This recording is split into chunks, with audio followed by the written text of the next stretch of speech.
Good morning, ladies and gentlemen, and we're starting pretty early with this really weather outlook here. And looking at the radar this morning, and I know that everybody's had a very hard few days through all of the hurricane action, severe storms going across the Midwest.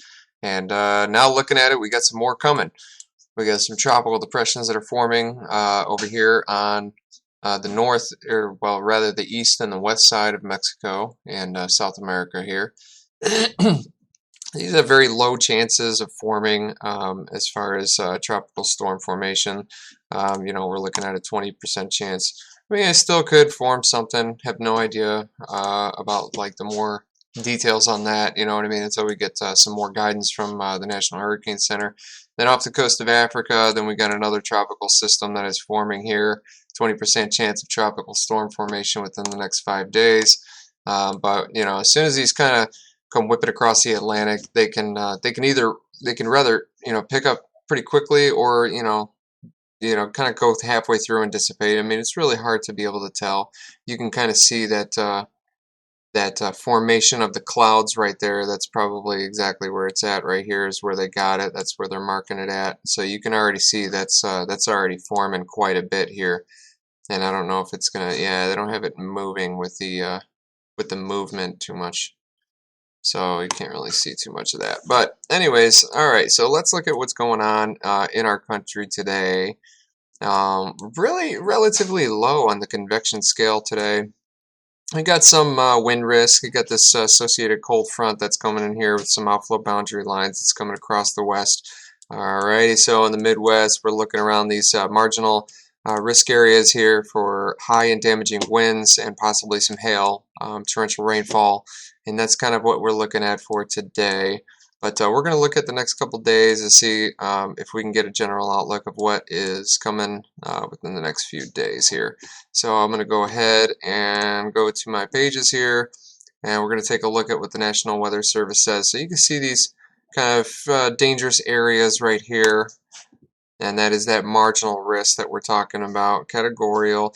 Our tornado risk is relatively low. We only get that 2% risk, and two of those places there in kind of Colorado, Kansas kind of thing, in northwest Nebraska, and it looks like some parts of Wyoming there a little bit too. So, but relatively low risk. I don't think that really anything's going to come out of that, to be honest. Not a whole lot, anyways. And then this was yesterday's. Looking pretty good for the next 2 days as far as the day 2 and 3 outlook. General thunderstorms, probably just a little bit of rain here and there. I think it's going to start, it looks like, I don't know, over this period, it looks like it's going to start calming down a little bit. But, all right, so let's take a look at pivotal weather. We got the current hazards that we're looking at here. So we got obviously some flash flood watch warnings and stuff like that. Some heat advisories going on. It is hot out there in some places in the south. If you're in the north, it's getting cool pretty early this year, actually. I mean, I'm way up here in New York now. I used to be down here in northwest Georgia, and I recently relocated. That's why I haven't been making videos too often. But I'm way up here in New York now, and it's gotten cooler pretty early. I think usually it's still kind of warm around this time of year up here, as far as I remember from living up here before. But yeah, that's not the case this year. It just seems like one day it was hot, and then the next day a cold front blew through, and then it just stayed cool. So, and if you're up in the north, in some places anyways, it looks like, maybe not out west, you know what I mean, but definitely the northeast seems like it's getting cooler a little early. So that could be a good thing and a bad thing. You never know. But anyways, let's look at some models. We're going to take a look at HRR here, composite reflectivity. Now let's take a look at what we got going on. So the current, let's see here, the third 12Z today. So we are looking at kind of the atmosphere's instability here. Yeah, low wind fields, really not too bad. Not much of a cap, just, means you're going to have a lot of rain. Definitely a lot of precipitation. With those cooler temperatures and that cold front coming through, that's going to be the major pickup of hail abilities here, because you do have some predominant the predominant rain that's coming in here, a lot of precipitation, and then you got these cold fronts that are going to be pushing through, you know, and this whole thing is just kind of blowing through with probably some higher winds that's coming on. There's another front that's behind it with an outflow boundary line here, another outflow boundary line. So the winds are going to pick up definitely in between this area here, is how this is going to form as it pushes off to the east, it looks like. So yeah, east, northeast. All right, so the winds are going to get pretty bad in between these fronts, in and around these fronts, these outflow boundary lines. And there's going to be a lot of precipitation that's associated with this. So that's going to be the major spark up of hail possibilities embedded within these storms today. So that's going to be the biggest, I would say that's going to be your biggest threat, is that, you know, hail is probably going to be possible through today. Going with these storms, if it hasn't happened yet, indeed. You know what I mean? So that's, oops, I just opened up the wrong page here. I hit the wrong button. I gotta work on my mouse accuracy. Okay, anyways, so we're gonna go along with this model here and see how this kind of, it seems like it just kind of sits there for a little while. It's moving really slow, so that could be a good thing or a bad thing. It means the winds are going to stick around for a little bit. You definitely have the rain, and hopefully the hail threat won't be as big as the day goes on. You know what I mean? So that would be a good thing. Okay, for some reason my model just went haywire here for a minute. All right, we're looking at the 17Z hour. Let's take a look just ahead of that line, see what the atmosphere is doing. No threats, that's the good thing. So yeah, you see this, you know, a lot of moisture going up into the atmosphere, and that cap is broken pretty nicely. LCL is relatively high on this one though, you know, it's up there, you got low wind fields. That's a good thing. So it really brings down the chance for risk and everything like that. I don't even see any significant hail threats with this at all going on here. Let's look a little bit further north. Yeah, but like I said, a lot of, you know, again, a lot of moisture. A lot of moisture. Not too much heat. I mean, you know, there is a little bit of heat going on, but not as much as the moisture. There's a lot of moisture in here. That's why you're going to have some possible hail abilities kicking up going on with this. There's just a lot of moisture. And then this, you know, once it gets to Wisconsin, Illinois kind of area, then it just seems like it kind of fades out and dissipates. But then you got all these spotty storms that are coming up. It looks like going up into later this evening and tomorrow. And this is probably going to be the event for the possible severe risk that's going to be going on. Wind fields are all kind of batched and mixed there, and a little, you know, not really stable. A lot of moisture. Cap is pretty wide, so it's broken. You're definitely going to have some rain and associated storms with that just ahead of the line. Yeah, same thing. It's pretty much telling me the same thing in every frame. That's pretty much what it looks like. It's just, you know, broken cap and a lot of moisture, but not too much heat that's associated with that. So, yeah, same thing. So that's pretty much what it looks like as far as that is concerned. So now you can see, you know what I mean, that's what we're looking at for the next couple of days anyways. NAM is probably going to be saying the same thing here. Let me see, we're on the 3rd. Let's look at let's start at 16 hour. Alright, well, yeah, NAM is pretty much going to be saying the same thing here. Let me see. Let me go into the next spotty storms that are going to be kicking up here. See, it doesn't look as bad on the NAM model, though. Around Kansas right here, you got some stuff that's a little bit thicker kicking up there. It says that there's some marginal tornado risk, but these wind fields aren't really promising on that. I mean, you get low wind fields that are mixed up and all kind of mashed up together. It doesn't look very stable at that point. Let's pop it right there in the middle and see what we're getting. Yeah, doesn't look very promising to me. Cap is still pretty tight until it probably hits the east a little bit more. Maybe the atmosphere will be more stable for that break. Yeah, it doesn't look like it. It looks like it's just going to phase out. it says marginal tornado risk, but that's probably has more to do with the instability of the atmosphere than it actually does the actual tornado risk, because those wind fields aren't looking promising. I mean, when you get tornado risks that are actually promising, when I see one that's probably looks possible to me, then I see nice, big, thick, stable wind fields.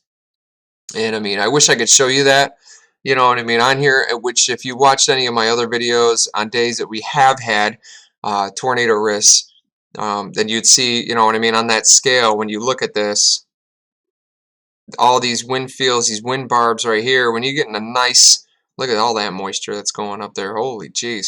But when you're looking at this and you see a lot of wind barbs that are like this, where the wind is higher and they're stable and they look good and they have a nice little curve to them, you know what I mean? That strong wind curve that's on these wind barbs right here, you know, and you have a tornado risk associated with that because of the instability of the atmosphere, then, you know, it might happen because you're getting a stable wind field. But, other than that, most of the time this isn't going to happen, you know what I mean? Not if you got all this jumbled up wind fields that are little tiny, baby wind shear that's going on down there on the ground, at the ground level, at the surface level, you know what I mean?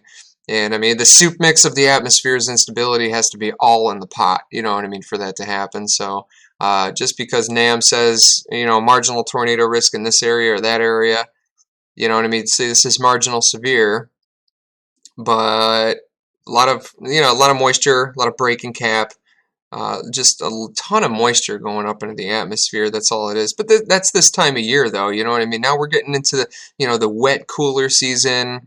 You know what I mean? And these wind barbs, these little baby winds that are going up, they're all mixed up. There's no stable wind field or anything like that.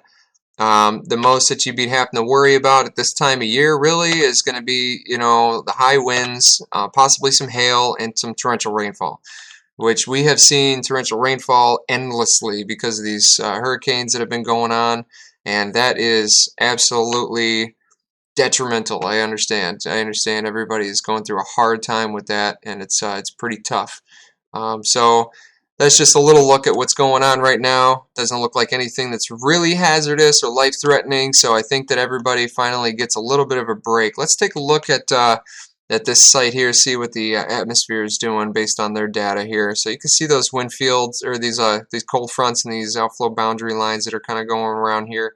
So I mean, that area right there, the winds are going to pick up usually ahead of these cold fronts and behind them, just behind them. That's where you're getting the high winds.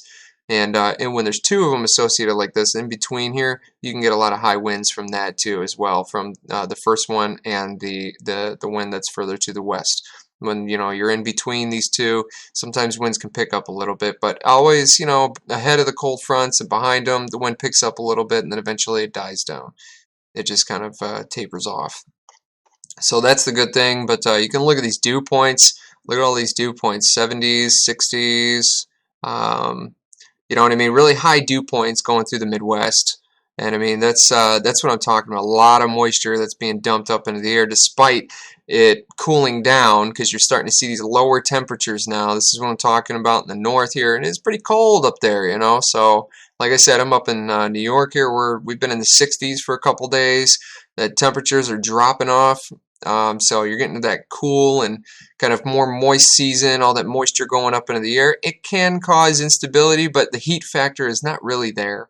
And that's probably why you're getting those marginal tornado risks in this area of the country where it's still the 70s here. A little bit of that heat influx in there. However, I don't feel that it's enough to really crank out tornadoes like that.